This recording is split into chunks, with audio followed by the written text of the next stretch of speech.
नमस्कार दोस्तों, स्वागत है आपका एक बार फिर से हमारे इस चैनल सनातन बेला पर। दोस्तों, अगर आप अपने जीवन में कुछ नया सीखना चाहते हैं तो चैनल को सब्सक्राइब जरूर कर लें।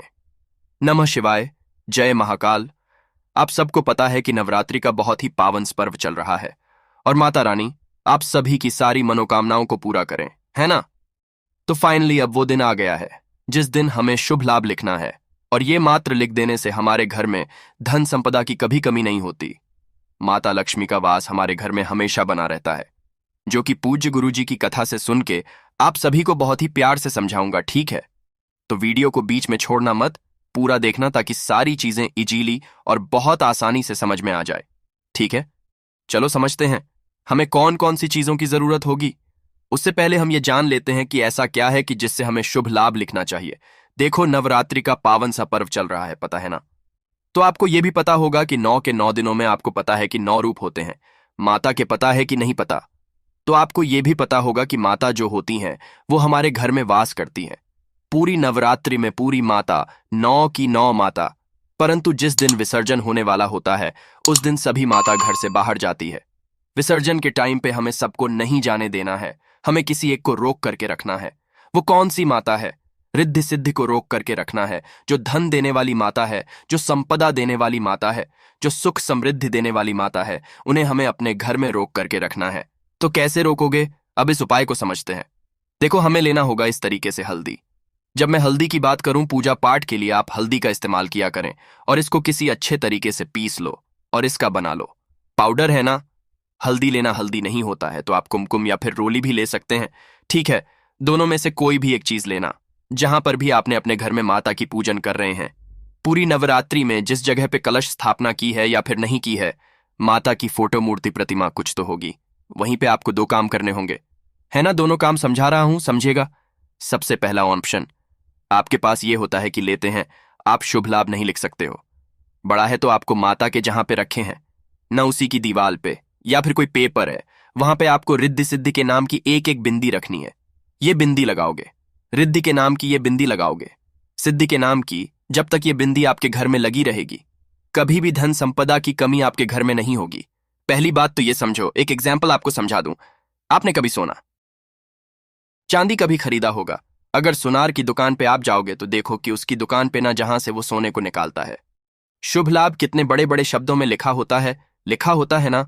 इसका कारण यही होता है कि जब तक वो शुभ लाभ रिद्धि सिद्धि के नाम का लिखा हुआ हो या फिर एक छोटी छोटी बिंदियां रिद्धि सिद्धि के नाम की बनी हो, तब तक आपके घर में कभी धन संपदा की कमी नहीं हो सकती, है ना? तो अगर अभी तक आपने ऐसा नहीं किया था तो जितने भी दिन नवरात्रि के बचे हुए हैं उनमें कोई से भी एक दिन में इस काम को जरूर करना कि जिस दिन विसर्जन होगा, रिद्धि सिद्धि आपके घर में रुक जाए, जो धन संपदा देने वाली माता है वो रुक जाए। बाकी सभी विसर्जन के लिए जा सकती है, ठीक है? तो इस काम को सभी को जरूर करना है। वीडियो को मैक्सिमम लोगों तक शेयर करिएगा ताकि सभी लोग इस काम को अपने घर में कर पाए, है ना? तो यहां पर हम लोगों ने पहले उपाय की बात कर ली है, आगे बढ़ लेते हैं नवरात्रि में करने वाले इस दूसरे उपाय की, जो कि हमें चावल के दाने से करना है ना? देखो, इस उपाय को करने के सबसे पहले समझ लो कि बेनिफिट क्या है, फायदे क्या है। पहला फायदा तो यह है कि अगर आपके घर में धन संपदा नहीं है, माता लक्ष्मी का वास नहीं होता है, तो इस उपाय को करेंगे। दूसरा वो लोग कर सकते हैं जिनको मनोकामना काफी दिनों से अधूरी जा रही है, वो भी कर सकते हैं, ठीक है? समझते हैं। पर आपको यहां पर चावल के दाने दिख रहे हैं। कितने चावल के दाने लोगे? 108 चावल के दाने, जो कहीं से खंडित ना हो, टूटे हुए ना हो, ठीक है? 108 चावल के दाने लेना। फिर से हमें जरूरत होगी इस तरीके से हल्दी की। फिर आपको याद दिला दूं, हल्दी लेना है तो को क्या करोगे? पीस लेना। जो हल्दी आपने लिया है न पिसा हुआ हल्दी, इसको क्या करोगे? हल्का सा गिला करना, ठीक है? इतना गिला करो कि पेस्ट बन जाए। इसका गाढ़ा सा पेस्ट बना लेना और इस हल्दी वाले पेस्ट में जो आपने 108 खड़े चावल के दानों को लिया है वो इसी हल्दी में मिक्स कर देना, डाल देना। उस हल्दी को अच्छी तरीके से मिक्स करना उस चावल के दाने में, और आपको फिर जाना होगा अपने घर में। सबसे अच्छी बात इस उपाय की ना कि ये उपाय आप अपने घर में कर सकते हैं, कहीं पे भी जाने की नहीं है। जो 101 कलर चेंज कर लूं, जो 108 चावल के दाने हैं ना, उनको एक एक करके भगवान नारायण, किसका नाम लेकर के? भगवान नारायण, यानी कि भगवान विष्णु का स्मरण करके कोशिश करेंगे कि नवरात्रि में जिस दिन गुरुवार का दिन पड़ता है उस दिन करते हैं तो बहुत अच्छी बात है। नहीं कर पाते हैं तो पूरी नवरात्रि में किसी भी एक दिन एक एक चावल के दाने माता के पास में आपको रखते जाने हैं, समर्पित करते जाने हैं, ठीक है। पूरी नवरात्रि में जो भी व्यक्ति 108 चावल के दानों को हल्दी में डुबाकर माता के चरणों में समर्पित कर देता है तो उनके घर में कभी भी धन संपदा की कमी नहीं होती। हमेशा माता लक्ष्मी का वास उनके घर में बना हुआ होता है। ये उपाय पूज्य गुरु जी की कथा के नहीं है, उनकी किताब के है, पंचतत्व किताब की उनकी कथा के है। तो आप लोग ये मत समझना कि भैया झूठ बोल रहे हैं या फिर ऐसा कुछ भी। ठीक है, समझ में आई बात मेरी? ना चलो तो दो तो हो गए हैं। एक और उपाय की बात करते हैं जो कि हमें कल के दिन जरूर करनी चाहिए। ठीक है, जो कि बहुत ही अच्छा सा उपाय है, परंतु अब एक छोटा सा काम कर दो और वो है कि वीडियो को देंगे लाइक। जितने भी भाई बहन मेरी इस आवाज को पहली बार सुन रहे हैं, अचानक से चैनल पे आ गए ना, तो चैनल को सब्सक्राइब करेंगे। ठीक है, देखो ये जो शहद वाला उपाय है ना, ये आपको करना होगा कि अगर आपके घर में क्लेश बहुत है, मतलब कि हर छोटी बातों को लेकर लड़ाइयां होती हैं, कोई भी एक ऐसा इंसान है आपके घर का, आपके बच्चे, हस्बैंड, वाइफ या फिर कोई भी है जो आपकी बात नहीं सुनता, आपकी रिस्पेक्ट नहीं कर रहा है ना, तो इस उपाय को करके देखेंगे इस पूरी नवरात्रि में। ठीक है, देखो स्क्रीन पर आपको शहद दिख रहा है, तो आपको 1 से 2 शहद लेना। ठीक है, ले लिया शहद के साथ फिर से हमें लेना होगा, यहां पे दिख रहा है जो ये है लाल चंदन। हमें ना ही कुमकुम लेना है ना ही हमें रोली लेना है, फिर से बोल रहा हूं, हमें लेना होगा लाल चंदन। ठीक है, ले लिया। अब उन सभी चीजों को लेके पहुंच जाएंगे महादेव के शिवलिंग के पास में। पूरी नवरात्रि में किसी दिन सुबह या फिर शाम में कभी भी जाना, फेस रखना अपनी उत्तर दिशा यानी कि नॉर्थ डायरेक्शन में फेस रखना और अपनी इन 3 उंगलियों का इस्तेमाल करना जिससे हम लोग त्रिपुंड लगाते हैं। शहद आपके पास में है ना? हम सबको पता है कि जो मां जगत जननी का स्थान है शिवलिंग पे, वो कौन सा होता है? यही तो होता है जो कटी भाग है। तो आपको माता के कटी भाग पे पूरे गोल गोल उस शहद का लेपन उसी अपनी 3 उंगलियों से करना होगा।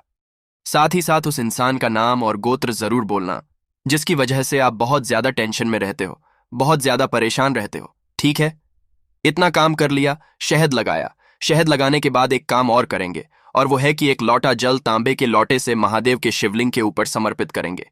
श्री शिवाय नमस्तु भयंकर ध्यान करते हुए है ना। इतना काम कर लिया, अभी आपके पास में एक चीज और बची है और वो है आपके पास में लाल चंदन है कि नहीं है। उस लाल चंदन का लेपन कहां पे करोगे? ये जो माता अशोक सुंदरी का स्थान आपको दिख रहा है शिवलिंग के ऊपर, माता अशोक सुंदरी के स्थान पे आपको उस लाल चंदन का लेपन करना होगा। फिर से उस इंसान का नाम और गोत्र बोलना। ठीक है, इतना काम कर लिया। अब एक छोटा सा काम आपको, और जिस जगह पे आपने लाल चंदन का लेपन किया है उसी जगह पे आपको 7 चावल के दाने एक एक करके श्री शिवाय नमस्तु का ध्यान करते हुए उसी जगह पे समर्पित कर देना। आप यकीन मानिए, आपके घर में कभी लड़ाई नहीं होगी, कभी क्लेश नहीं होगा। हमेशा माता का वास आपके घर में बना रहेगा ताकि आपकी जो सुरक्षा हो आपके घर में हो सके।